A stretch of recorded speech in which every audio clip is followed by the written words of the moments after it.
안녕하십니까, 박사입니다. 새해 복 많이 받으십시오. 2022년 첫 방송은 유럽과 중공 관계를 통한 국제 경제 정책에 대해 알아보겠습니다. 인구 278만의 발트해 소국 리투아니아가 용감하게 중공과 맞서고 있지만 정작 EU는 사실상 손을 놓고 있습니다. 미국의 폴리티코는 리투아니아에 대한 중공의 무역 보복에 EU의 무기력함이 노출됐다고 보도했습니다. 리투아니아의 서플라이 체인에 의존하는 몇몇 국가의 상품이 중공의 항구에서 아예 통관이 안 돼 봉쇄되고 있다고 전했습니다. 리투아니아의 부품으로 제조된 독일, 프랑스, 스웨덴 상품이 대중공 수출이 막혀버린 겁니다. 그러나 EU는 중공에 대해 실질적으로 반격할 카드가 마땅치 않습니다. 중공은 타이완과 관계를 개선하면서 자국에 대든 리투아니아 선례를 따르지 말라면서 EU에 대해 손을 보고 있습니다.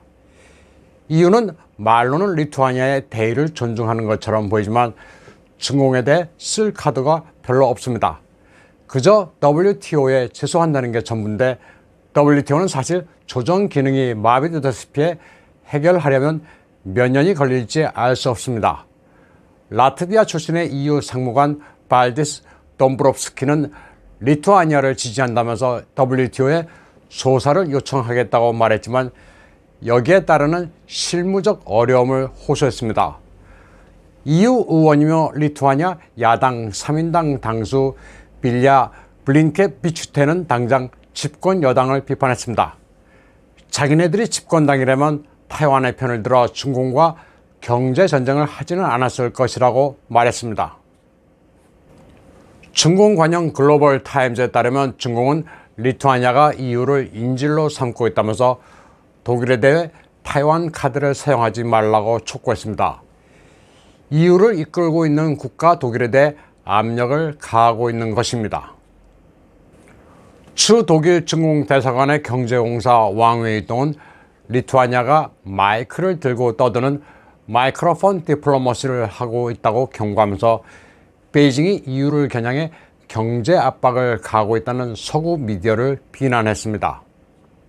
그러면서 새로 출범한 독일 정부는 EU에서 주도적인 역할을 하는 만큼 하나의 중국 원칙을 지키고 타이완 카드를 사용하면 안 된다고 압박했습니다. 또 중국은 WTO의 룰을 지키고 있다면서 항구에서 리투아니아산 상품을 겨냥해 통관을 중지한다는 주장은 근거가 없다고 항변했습니다.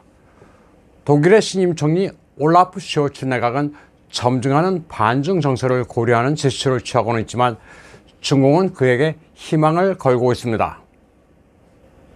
실용주의를 내세웠던 메르켈의 외교정책에 변화를 꾀하는 녹색당 출신의 아날레나 베어복 외무장관과는 달리 3인당의 올라프 쇼츠는 중공, 러시아와의 협력을 주창하는 편이라 메르켈의 정책에서 크게 달라지지는 않을 것으로 예측되고 있습니다.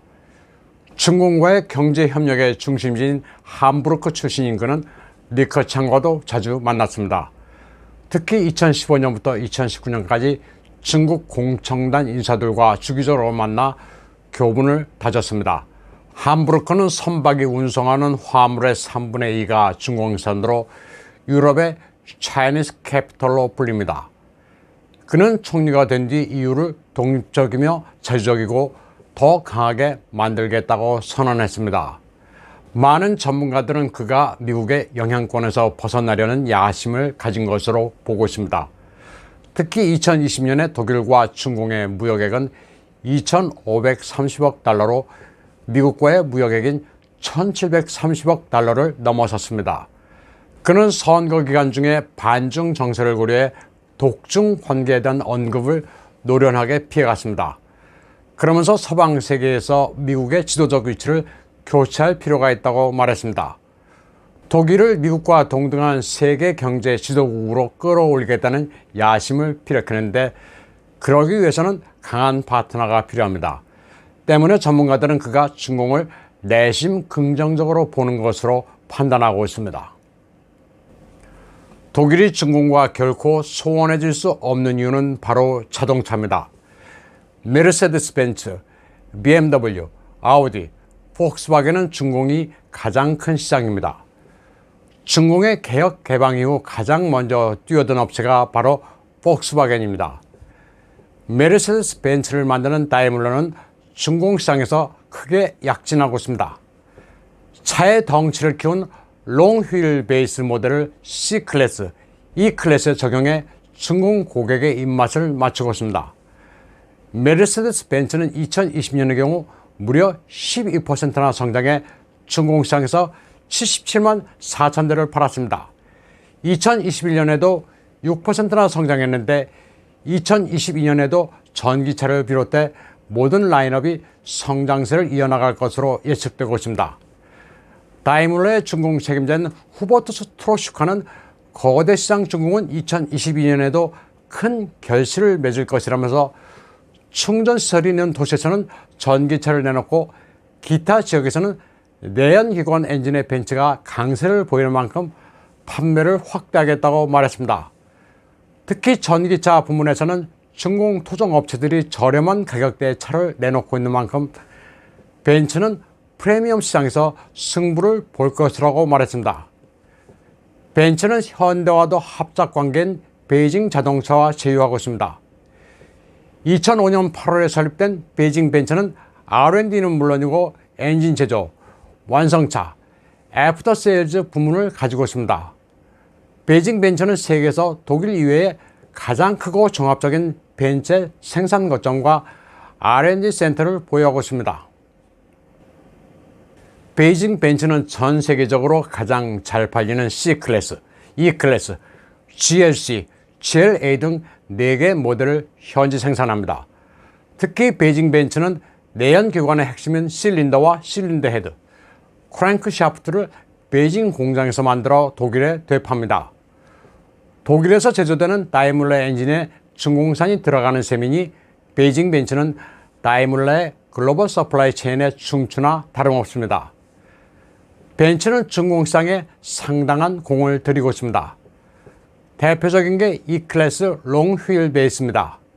그리고 12기통의 마이바흐 S클래스를 선호하지만 가격대가 너무 높아 살 수가 없는 이들을 만족시키기 위한 드레스업 키트도 판매합니다. E클래스 L 버전은 전장이 5065cm입니다.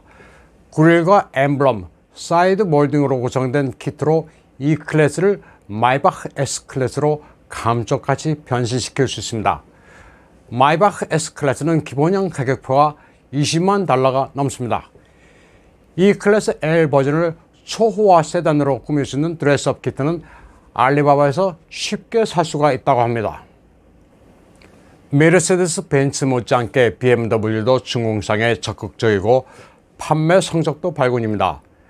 BMW도 중공의 토종업체 브릴리언스, 화천과 합작한 화천 바우마를 보유하고 있습니다.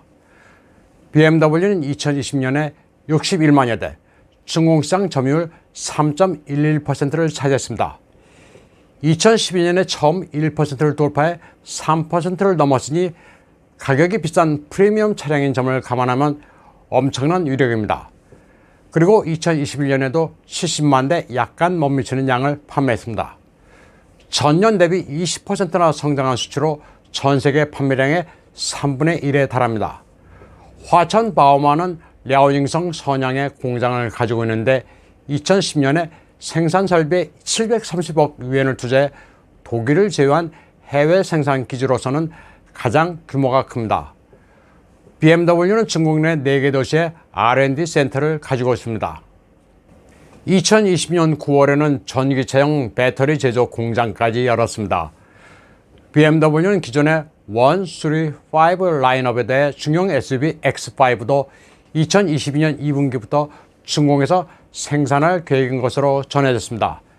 X5는 미국 사우스캐롤라이나 스파탄버그에서도 생산하는 차종입니다.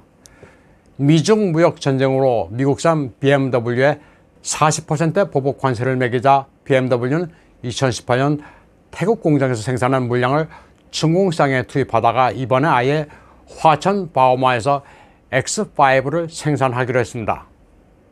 참고로 화천 바오마의 중공 측 파트너 화천, 브릴리언스 모터스는 파산했습니다. 충화라는 브랜드의 자동차를 만들다 시장에서 인기가 없어 퇴출되는데 합작 법인인 화천바오만은 그대로 유지되고 있습니다. 한편 중공은 자동차 산업 전략을 확 바꿨습니다. 외국 자동차가 중공에 진출할 때 반드시 지켜야 하는 합작지분 50% 상한선을 2022년부터 없애기로 했습니다. 유일한 예외가 테슬라였는데 이 규제를 풀었습니다. 물론 외자 기업들이 속속 철수하는 상황에서 규제 완화로 볼 수도 있지만 반면 중공이 이제 내연 기관에는 자신이 있다는 것으로도 해석할 수 있습니다. 그리고 중공시장에 충성하면서 계속 앞서가는 기술로 현지 생산에 나설 업체만 남으라는 신호입니다. 또 인수합병으로 외국 브랜드와 기술까지 통째로 사들여 잘 나가는 토종 브랜드는 생존력이 있으니 스스로 살아남지 못하는 메이커는 이제 퇴출돼도 상관없다는 큰 그림을 반영하고 있습니다. 이는 남진아에서 독일 해군도 무력 시위를 했다는 등의 지정학적 차원과는 별개입니다. 지오폴리틱스가 아닌 이코노폴리틱스의 차원입니다. 국제관계가 돌아가는 것은 표층적인 지오폴리틱스와 심층적인 이코노폴리틱스까지 봐야 전체적인 그림을 이해할 수 있습니다. 오늘 방송은 여기까지 하겠습니다. 시청해주신 여러분 감사합니다.